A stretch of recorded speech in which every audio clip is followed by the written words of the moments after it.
Hey guys, welcome back to my channel समेक health wisdom. मैं doctor Tushi और आज मैं फिर आ गई हूँ आपके लिए एक बहुत इम्पॉर्टेंट टॉपिक के ऊपर बात करने। तो आज हम बात करेंगे हीमोग्लोबिन के बारे में और उसके कुछ कंपोनेंट्स के बारे में, जिसके थ्रू आप विदाउट एनी मेडिकेशन अपनी हीमोग्लोबिन की मात्रा को बढ़ा सकते हैं। सो बिना किसी देरी किए let's start the video.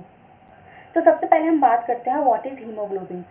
Hemoglobin actually is a iron rich protein that carries the oxygen to rest of the body। तो ये एक तरीके का आयरन का प्रोटीन होता है, एक प्रोटीन फॉर्म होती है जो आयरन रिच होती है, आयरन से भरी हुई होती है बेसिकली अगर हम बात करें तो। और हीमोग्लोबिन का काम होता है ऑक्सीजन को ट्रांसपोर्ट करना toward the rest of the body, and it is a very useful to transport the carbon dioxide out from the cell and to back to the lung and to initiate the exhalation। So एक term है जो आपने बहुत सुना होगा और बहुत universal है वो term, that is the about the red colour of the blood. तो जो हीमोग्लोबिन होता है it is also responsible for the providing the red colour to the blood. अब ये रेड कलर का ही क्यों है, ये हमारा नेचुरल प्रोसेस है।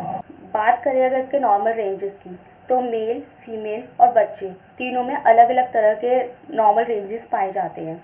बात करें अगर मेल्स की, तो मेल्स में 13.5 to 17.5 ग्राम पर डेसीलीटर, फीमेल्स में 12 to 15.5 ग्राम पर डेसीलीटर और बच्चों में 11 to 16.5 पर डेसीलीटर की मात्रा पाई जाती है। अब हम थोड़ा कुछ बेसिक बात करते हैं कि हीमोग्लोबिन अगर रिड्यूस होता है तो उसके पीछे के क्या क्या इंडिकेशंस हो सकता है, क्या क्या प्रॉब्लम्स हो सकती हैं। सो जो फर्स्ट कॉज हो सकता है वो हो सकता है एप्लास्टिक एनीमिया। इसमें क्या होता है कि जो फॉर्मेशन ऑफ आरबीसीज है या ब्लड सेल्स है वो स्टॉप हो जाती है, वो फॉर्मेट नहीं होती है। दूसरा जो रीज़न हो सकता है वो हो सकती है क्रॉनिक किडनी डिसीज़। उसके अलावा जो बहुत ज़्यादा कॉमन है that is cirrhosis of liver. तो cirrhosis of liver mostly alcoholic patient में ही देखने को मिलती है। उसके अलावा नेक्स्ट जो रीज़न हो सकता है that can be the rheumatoid arthritis, we can say in the simple terms joint problems, joint pain, multiple joint pain. कुछ और भी यहाँ रीजंस अवेलेबल है जो हीमोग्लोबिन को रिड्यूस करते हैं, that can B leukaemia. Leukaemia is a cancer of forming the blood tissues and Hawking disease हो सकती है, हम उसको हॉकिन लाइपोमा भी कहते हैं। इसमें क्या होता है कि जो लिम्फेटिक सिस्टम है उससे रिलेट जो है थोड़ा कैंसरस फॉर्मेशन बन जाती है, कैंसर हो जाता है लिम्फेटिक सिस्टम का। और उसके अलावा कुछ सर्टेन मेडिकेशंस है जो हीमोग्लोबिन रिड्यूस करते हैं, जैसे कि एंटीवायरल्स, कुछ एंटीवायरल्स होते हैं जो HIV के लिए प्रिस्क्राइब किए जाते हैं, वो भी हीमोग्लोबिन को रिड्यूस करते हैं। या फिर कोई कीमोथेरेपी हीमोग्लोबिन रिड्यूस करती है। और जो बहुत इंपॉर्टेंट है that is folate deficiency. So folate deficiency is also called the vitamin B deficiency, ये भी आपका हीमोग्लोबिन रिड्यूस करती है। सो ये थे कुछ बेसिक कॉजेज जिसकी वजह से हीमोग्लोबिन रिड्यूस होने के चांसेस हो जाते हैं। अगर हम बात करें कि हीमोग्लोबिन रिडक्शन जब होता है तब पेशेंट के अंदर क्या क्या प्रॉब्लम्स देखने को मिलती है। सो जैसे कि मैंने सबसे पहले ही बताया था कि जो हीमोग्लोबिन होता है वो ऑक्सीजन ट्रांसपोर्टेशन करता है। तो सिंपल सी बात है, जो फर्स्ट प्रॉब्लम होगी वो यही होगी कि डिस्टर्बेंस हो जाएगा, the disturbance of the oxygen transportation process. तो ये फर्स्ट प्रॉब्लम हो गई। सेकेंड पॉइंट की अगर बात करें तो आयरन डेफिशिएंसी थोड़ा सा रेज हो जाती है। क्यों? क्योंकि हमने फर्स्ट पॉइंट में ही बात करी थी कि जो हीमोग्लोबिन होता है वो एक आयरन रिच प्रोटीन होता है। तो अगर हीमोग्लोबिन रिडक्शन हुआ है तो आयरन डेफिशिएंसी भी उससे बन सकती है। नेक्स्ट पॉइंट की बात करें तो paling of the skin, conjunctiva, gums, तो ये भी हीमोग्लोबिन रिडक्शन का एक सिम्टम है। नेक्स्ट जो बहुत ज़्यादा देखने को मिलता है जिसको लोग नोट नहीं करते, that is frequent and unexplained bruising of the skin. मतलब कि कुछ ऐसी सडन इंजरीज, सडन स्क्रैचेस जब कभी कभी हमें खुद नहीं पता लगते कि ये कब लग गया, ये स्क्रैच कब लग गया या ये स्किन इंजरी कैसे हो गई। कोई रीज़न नहीं है उसका, ना कोई ट्रॉमा है, कोई हिस्ट्री ऑफ ट्रॉमा नहीं है, फिर भी पता नहीं लगती। मतलब फ्रिक्वेंट इंजरीज होती है, आपको खुद पता नहीं लगती कि ये कब कब हमारे चोट लग गई। तो ये हीमोग्लोबिन किसी का रिडक्शन है तो फिर उनको बहुत फ्रिक्वेंट स्किन इंजरीज बार बार देखने को मिलती हैं। उसके अलावा कुछ बेसिक टर्म्स हैं जो हीमोग्लोबिन रिडक्शन की वजह से देखने को मिलती है, that is generalize weakness, fatigueness, मतलब अनएक्सप्लेन फटीगनेस, क्यों है पता नहीं, और severe anaemia, frequent headache, shortness of breathing sometimes, dizziness and poor appetite जिसको कहते हैं भूख ना लगना, इरेगुलर हार्ट बीट्स भी होते हैं जिसको हम पाल्पिटेशन भी कहते हैं, एंड सोर थ्रोट। बात करें इसके नेचुरल मैनेजमेंट की, जो कि हमारा इस वीडियो का टॉपिक है कि क्या नेचुरल वेज हो सकते हैं हीमोग्लोबिन को मतलब उसके नॉर्मल रेंज तक पहुंचाने के लिए, उसको नॉर्मल करने के लिए विदाउट एनी मेडिकेशंस। तो उसमें जो फर्स्ट पॉइंट है सम सप्लीमेंटेशंस। यहाँ हम मेडिकेशन की बात नहीं कर रहे, एक्चुअल में कुछ मिनरल्स होते हैं जिसमें 3 मिनरल ऐसे हैं जो बहुत ज़्यादा इंपॉर्टेंट है to raising the haemoglobin, that is iron, vitamin B and vitamin C. ये 3 मिनरल ऐसे हैं जो हमारी हीमोग्लोबिन पर डायरेक्ट असर डालते हैं और उसको नॉर्मल रेंजेस में आने के लिए थोड़ी सहायता करते हैं। तो अगर हम सबसे पहले बात करें कि रिडक्टिव हीमोग्लोबिन के दौरान कैसे फूड कंज्यूम करना चाहिए, that is iron rich food. क्योंकि हीमोग्लोबिन जो होता है वो आयरन रिच मटेरियल ही होता है, आयरन रिच प्रोटीन ही होता है। तो आयरन रिच फूड अगर आप कंज्यूम करेंगे तो हीमोग्लोबिन नॉर्मल रेंजेस में आएंगे। बात करें अगर आयरन रिच फूड कौन कौन से हो सकते हैं, तो स्पिनिच हो सकता है जिसे पालक भी कहते हैं, बीट रूट हो सकते हैं, बीट रूट इज़ ऑल्सो मतलब नॉर्मल भाषा में हम चुकंदर बोलते हैं उसे। तो चुकंदर क्या होता है कि वो एक एंटीऑक्सीडेंट फल होता है। एंटीऑक्सीडेंट का काम होता है कि जो एनवायरमेंटल फैक्टर की वजह से सेल डैमेज जैसी प्रॉब्लम हो जाती है तो उस चीज़ को थोड़ा प्रिवेंट करता है। टोफू ले सकते हैं आप, tofu is a variety of paneer. और उसके अलावा आप ले सकते हैं रेड मीट या लिवर, फिश लिवर, ये चीज़ ले सकते हैं। फिश लिवर का जो काम होता है, चिकन लिवर भी ले सकते हैं। इनका जो काम होता है एक्चुअली जो एनिमल लिवर होते हैं ये आपके जो फॉर्मेशन ऑफ ब्लड है, फॉर्मेशन ऑफ सेल्स है, उसके प्रोसेस को थोड़ा रैपिड करता है, थोड़ा फास्ट कर देता है उसे। एग वाइट ले सकते हैं, एप्पल ले सकते हैं। एप्पल तो वैसे भी पर डे एप्पल आपको हर बीमारी से दूर रखता है। उसके अलावा आप पोमेग्रेनेट ले सकते हैं, दैट इज़ अनार। ड्राई फ्रूट लेते हैं, ड्राई फ्रूट में स्पेशली बादाम और किशमिश का आपको सेवन करना चाहिए। उसके अलावा आंवला और खजूर, तो ये जितने भी मैंने बोले ये सब आयरन रिच फूड है। तो अगर आयरन आपकी बॉडी में अगर आयरन की कमी हो रही है तो इन फ्रूट्स के थ्रू आयरन जो है आपका नॉर्मल रेंजेस में आ जाता है या मतलब फॉर्मेशन हो जाता है, जो कि हेल्प करता है टू रेज द और we can say to production of the haemoglobin. Next point की अगर बात करें तो जो विटामिन सी रिच फ्रूट्स हैं या फूड है उनको आपको इनटेक करना चाहिए। विटामिन सी में आते हैं आपके जितने भी सिट्रिक फूड होते हैं, दैट इज़ ऑरेंज, लेमन। तो ये चीज़ आप ले तो बहुत हेल्प होती है हीमोग्लोबिन प्रोडक्शन में। उसके अलावा आप ले सकते हैं टमाटर, हरी गोभी जिसको ब्रोकली भी कहते हैं, स्ट्रॉबेरीज ले सकते हैं और पपीता भी ले सकते हैं। नेक्स्ट पॉइंट की अगर बात करें तो आपको फॉलिक एसिड रिच फूड जो है उसके इंटेक को थोड़ा सा रेस कर देना चाहिए।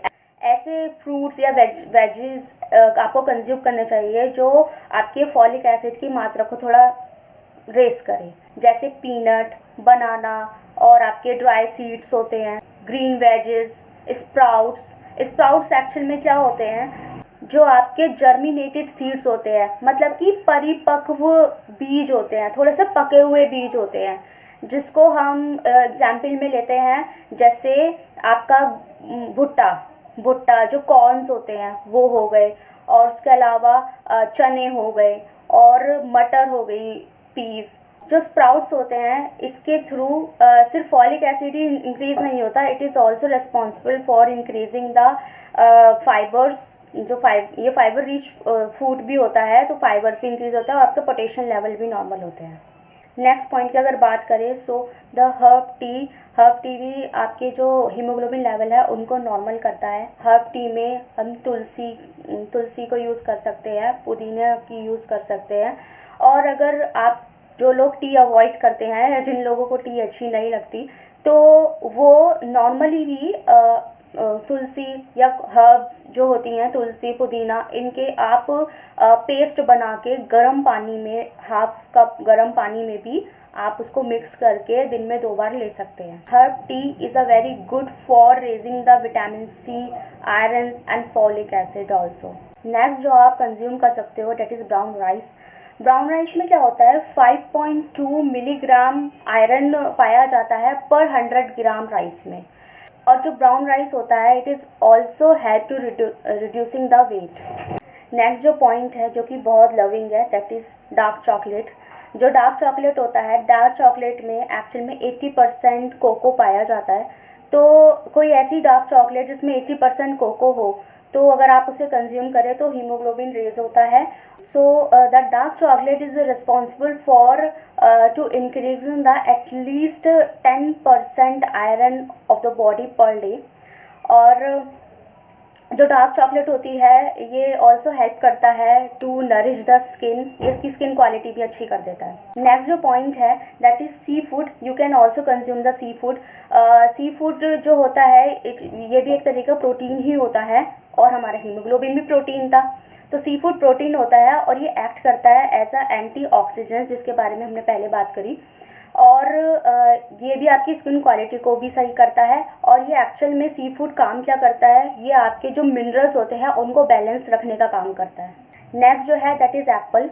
एप्पल क्या करता है कि एप्पल आप अगर पर डे एक एप्पल भी लेते हो तो वो आपका हीमोग्लोबिन जो है उसे तो उसके लेवल्स को तो ठीक करेगा ही करेगा, उसके साथ साथ वो आपके जो नेचुरल बॉडी प्रोसेस है उनको भी हेल्दी रखेगा। और जो एप्पल होता है वो एक्चुअल में आपकी कैलोरीज भी डाउन करता है। तो apple is also responsible for to decreasing the weight. And the last but not the least, अगर हम बात करें इस प्लान के साथ साथ एक एक्सरसाइज ऐड करने की, तो इसके लिए एक rapid high intensity high frequency exercises जो है आपका बहुत वर्क करती है to increase the production of the haemoglobin. और इस हाई इंटेंसिटी एक्सरसाइज का सबसे अच्छा एग्जाम्पल है स्किपिंग रो। अगर आप daily skipping rope for only 1 minute करते हैं तो आपकी हीमोग्लोबिन प्रोडक्शन जो है उसका वो मतलब और अच्छे से होने लगता है। उसके अलावा आप साथ में पम्पकिन सीड्स भी ले सकते हैं। पम्पकिन सीड्स में सबसे ज़्यादा पोटेशियम और आयरन, जिंक, मैग्नीशियम, फास्फोरस, ये सब जो चीज़ें हैं ये पम्पकिन सीड में मिलती है। और जो आपका आलमंड है दैट इज़ बादाम अगर रोज़ आप एक भी लेते हो तो वो पर डे 6% बॉडी का 6% आयरन जो है इंक्रीज कर देता है। तो ये था कुछ basic natural management to increasing the haemoglobin.